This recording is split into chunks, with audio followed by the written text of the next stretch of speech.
Our dear friends and honored guests, on behalf of City Global Realty and Development Incorporated, it is my privilege to welcome you to our celebration of a new milestone. With this milestone, we start a new chapter at City Global.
As I stand here, the mission we started with comes to my mind.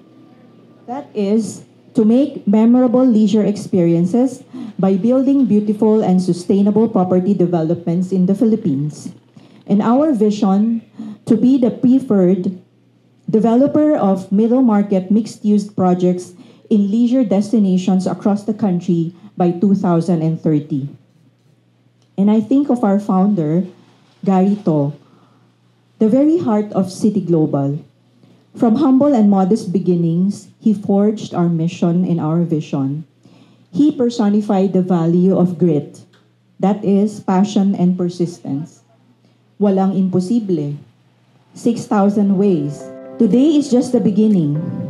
While there is no assurance that it's going to be smooth sailing 100%. Problems may still arise and challenges still need to be overcome.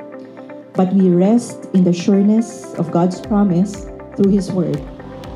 He made the storm be still, and the waves of the sea were hushed. They were glad that the waters were quiet, and He brought them to their desired haven.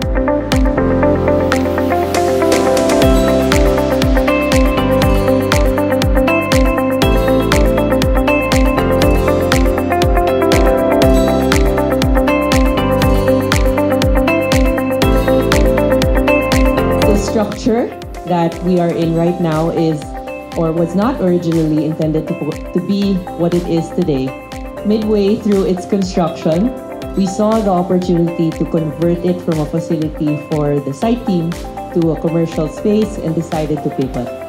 The execution had its challenges, but small strides led us to where we are today, thanks to a team that is agile to adjust to change.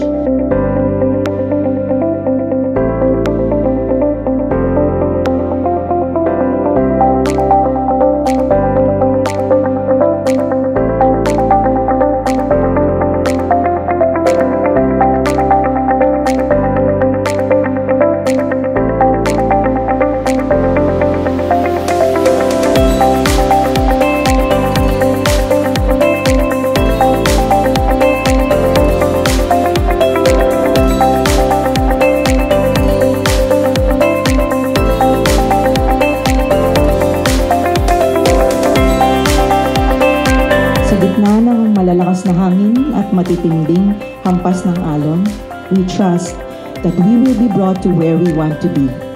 To complete our project and deliver on our commitments, to open more projects and serve more customers. For now, let us rejoice and bask in the Lord's goodness and faithfulness through today's celebration. Thank you all for being here.